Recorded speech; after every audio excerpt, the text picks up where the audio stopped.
Kami akan langsung membahasnya pemirsa bersama dengan dua narasumber yang telah hadir di Apa Kabar Indonesia Malam. Yang pertama ada Bang Arif Hakim yang merupakan Ketua Divisi Emergency Medical Team Mercy. Selamat malam Bang Arif. Halo Mbak Tiara. Sehat ya? Salam. Alhamdulillah. Kemudian di sebelahnya sudah ada Bang Faisal Assegaf yang merupakan pengamat Timur Tengah. Selamat malam Bang Faisal. Malam Mbak Tiara. Baik, saya ke Bang Arif terlebih dahulu. Di tengah eskalasi yang kian meningkat ya, dari hari ke hari ini, kemudian juga blokade jalan ini terus dilakukan, bantuan pula begitu. Seperti apa kondisi terkini yang kemudian diterima oleh Mercy dari relawan yang ada di sana? Yang ingin kami sampaikan adalah bahwa sampai saat ini akses masuk untuk tenaga medis dari luar internasional itu semakin sering mengalami penolakan dari pihak Israel, gitu. Jadi kalau sebelum-belumnya katakanlah 2-3 bulan lalu mungkin yang ditolak adalah 1-2 orang karena alasan keamanan, misalnya yang bersangkutan biasanya memiliki silsilah keluarga keturunan Arab. Yang itu menjadi isu sekuritas buat Israel. Tapi sekarang dari WHO sendiri menyampaikan bahwa sampai angka 50% dari orang-orang yang mengajukan untuk masuk itu ditolak tanpa alasan yang jelas. Lebih ketat berarti ya? Betul, jadi yang menjadi catatan adalah tanpa alasan yang jelas gitu ya. Bahkan salah seorang anggota tim kami pun saat ini sudah lebih dari 1 bulan menunggu di aman. Karena waktu berangkat bulan lalu bersama dengan 2 orang dokter, yang bersangkutan liaison officer ini ditolak tanpa alasan yang jelas, gitu. Nah ini yang kemudian juga menambah beban kesehatan di dalam, karena selain tenaga medis yang lokal yang semakin sedikit akibat targeted killing, gitu ya. Kemudian juga mereka sudah hampir 2 tahun, gitu ya, menangani korban-korban, ditambah dengan suplai alat medis obat-obatan yang sudah sangat jauh berkurang, sehingga banyak kasus-kasus itu yang kemudian tidak tertangani dengan baik. Semua tenaga medis, pasien-pasien itu mengalami tindakan yang under standar, gitu. Dan karena mungkin jumlah dari relawan kesehatannya juga terbatas, sementara yang harus ditangani luar biasa banyak. Betul. Fasilitas kesehatan dalam hal ini rumah sakit juga semakin sedikit, begitu ya. Akses juga semakin terbatas karena banyak rumah sakit yang dimasukkan ke dalam red zone. Dan terakhir kami mendapat informasi dalam pekan-pekan ini merebak kasus influenza yang strainnya masih belum diketahui. Jadi bahkan sampai dicurigakan apakah ini COVID varian baru. Dan pemerintah lokal di sana belum bisa membuktikan karena mereka tidak punya alat diagnosis untuk menentukan ini jenis virusnya apa untuk influenza ini, begitu. Untuk sementara ini berarti relawan Mercy yang ada di sana ada berapa? Ada 2 orang, 1 orang spesialis bedah saraf dan 1 orang spesialis obstetri dan ginekologi. Oke, itu di Gazanya ya? Di Gaza City. Oke, baik. Saya bergeser ke Bang Faisal. Bang Faisal, sebelum kita banyak membahas mengenai upaya Israel untuk terus merebut Gaza Palestina dari Hamas begitu ya. Belakangan ini kita ketahui bahwa serangan juga terjadi di Lebanon, kemudian juga di Yaman. Sebenarnya apa yang mendasari Israel untuk terus melakukan serangan dan tidak lagi terfokus ke Gaza saja? Ya karena kan memang dari awal ini kan milisi Al-Husayun di Yaman, terus Hizbullah di Lebanon itu kan melakukan serangan ke Israel sebagai bentuk solidaritas terhadap penderitaan atau genosida yang dialami rakyat Palestina di Gaza. Nah, terus masih tetap bertahan, terutama di Yaman itu Al-Husayun masih bertahan, tapi saya lupa 1 atau 2 hari lalu, beberapa hari lalu itu kan serangan udara menyasar membunuh 1 Perdana Menteri dan 8 Menteri dalam pemerintahan Al-Husayun Yaman. Kemudian kalau untuk di Lebanon memang target dari Israel bersama Amerika bagaimana melucuti senjatanya Hizbullah. Nah, itu kan militer Lebanon sudah kemarin sudah menyampaikan proposal mengenai tenggat dan bagaimana SOP dalam pelucutan senjata. Tapi Hizbullah sudah menyatakan bahwa artinya mereka akan siap melawan kalau memang dipaksa untuk melucuti. Ini bahaya, artinya bisa ada ancaman perang saudara yang pernah terjadi di Lebanon tahun 1975 sampai 1990. Nah ini kita akan lihat puncak ketegangan itu pada 27 September. Karena itu bertepatan dengan setahun kematiannya Hasan Nasrallah. Akhir bulan ini ya? akhir bulan ini. Dan target dari pelucutan senjata itu adalah akhir tahun ini. Jadi kita akan lihat apakah militer Lebanon, pemerintah Lebanon dengan dukungan Amerika dengan Israel berani melaksanakan perintah kedua negara itu untuk melucuti senjata Hizbullah. Karena kan ini pada dasarnya perintah yang diminta, instruksi yang disampaikan oleh Israel maupun Amerika Serikat terhadap pemerintah Lebanon agar mereka mendapat insentif ekonomi. Jadi Lebanon ini kan negara yang secara ekonomi boleh dibilang sudah ambruk karena 2019 mereka menyatakan tidak mampu membayar utang luar negerinya dan sudah ada beberapa negara Arab Teluk, negara Arab super tajir seperti Arab Saudi, terus UEA dan Qatar menyatakan siap membantu membangun kembali Lebanon termasuk wilayah-wilayah di selatan yang hancur akibat perang. Baik, dengan adanya 2 serangan di Lebanon dan juga di Yaman begitu ya selain Gaza, lantas bagaimana bisa Israel ini semakin kuat, semakin percaya diri untuk merebut Gaza dari Hamas saat ini? Bahkan informasinya sudah ada puluhan ribu pasukan yang kemudian terlibat begitu ya, Bang Faisal? Ya memang dari awal untuk merebut kota Gaza, terutama sebagai simbolnya Gaza, pusat kekuasaannya Hamas itu sendiri, Israel akan menerjunkan 60.000 pasukan cadangan.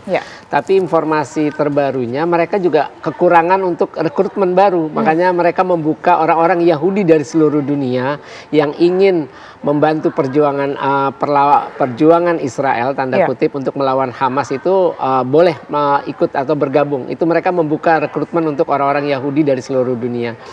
Tapi saya yakin kalau kita lihat hampir 2 tahun ini perang, artinya militer Israel sudah gagal.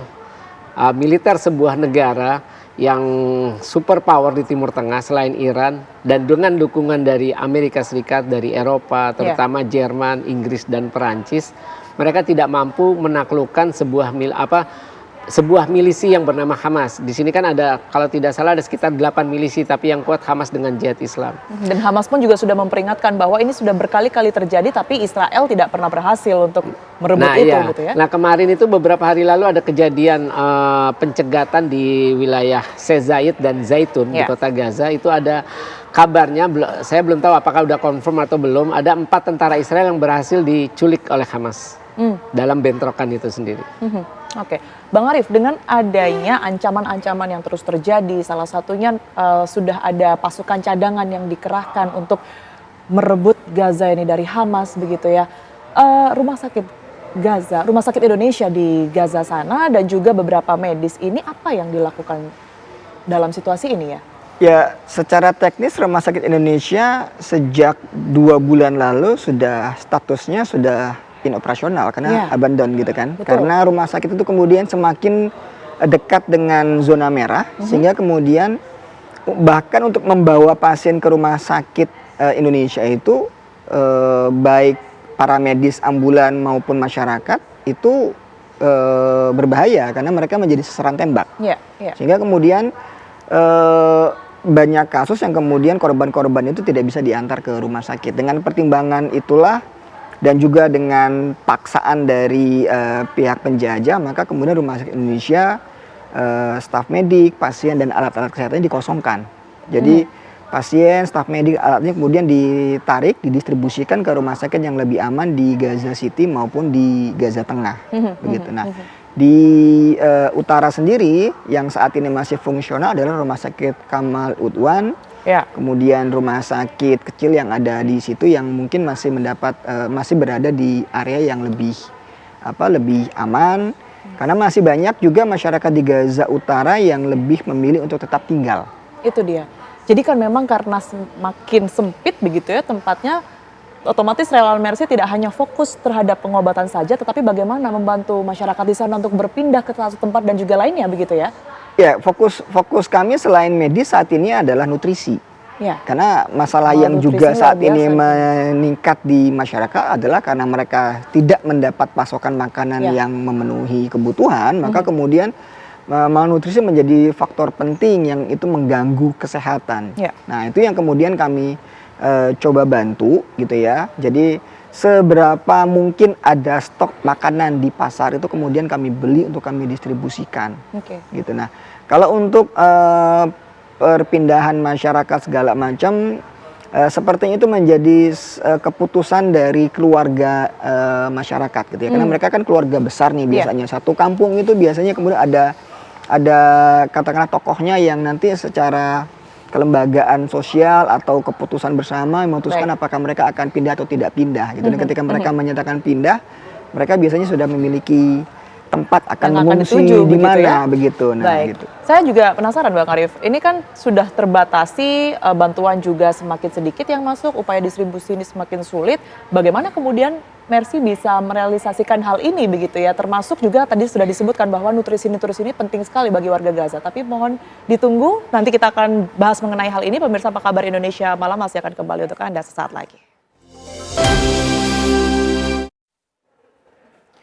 Ada kembali di Apa Kabar Indonesia Malam, pemirsa, saya akan langsung lanjutkan ke Bang Arief. Bang Arief, seperti apa pergerakan dan juga upaya yang dilakukan oleh Mercy ya, di tengah keterbatasan dan juga blokade bantuan tentunya untuk terus membantu mendistribusikan, salah satunya juga berkaitan dengan nutrisi yang tadi sudah disinggung, beberapa hal yang dibutuhkan oleh warga Gaza.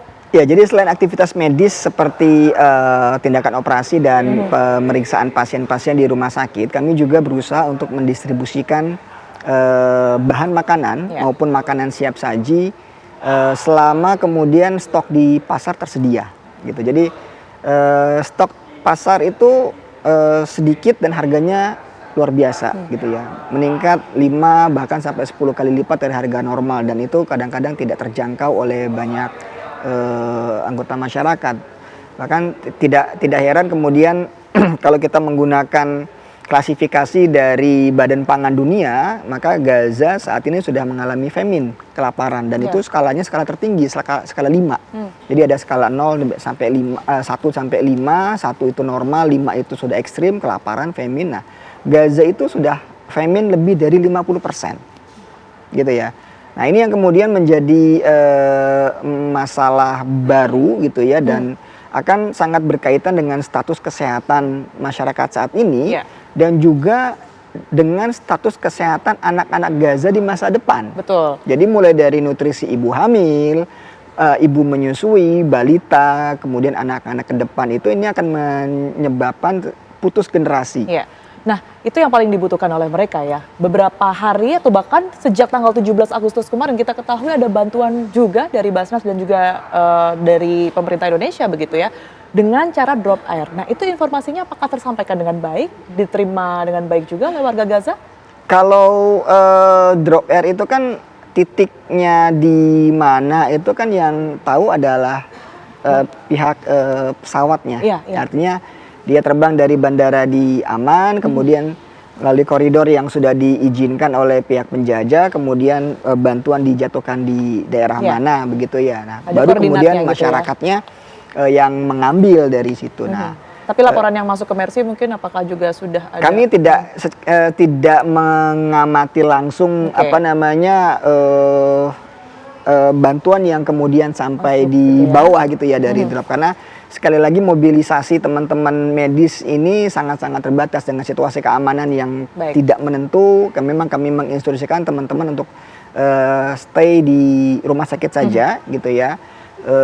Dan informasi-informasi sekitar itu lebih banyak disuplai oleh staf lokal gitu ya. Dan juga di staf lokal kan mereka punya keluarga. Nah, keluarganya itu yang kemudian menghimpun informasi disampaikan kepada relawan kami di sana. Oke, baik. Nah, Bang Faisal, ini kalau kita lihat nampaknya selain serangan yang bertubi-tubi dilakukan oleh Israel dengan penutupan akses untuk bantuan ini, kan nampaknya Israel hanya menginginkan untuk memberantas generasi-generasi ataupun juga manusia-manusia yang berada di Gaza sehingga bisa kemudian wilayahnya ini diakuisisi oleh Israel. Nah, seberapa efektif sebenarnya metode ini yang kemudian digunakan oleh Israel untuk mendapatkan keinginannya menjajah Gaza yang tentunya bukan keinginan kita semua gitu ya?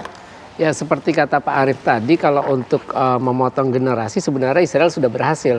Mereka menghancurkan semua infrastruktur kesehatan yang penting, terus juga kebutuhan dasar, air, makanan, nutrisi, terus juga pendidikan sebagai untuk kelanjutan generasi rakyat Palestina di Gaza mendatang. Mereka sebenarnya sudah berhasil. Jadi cara itu sebenarnya yang paling menjadi ancaman?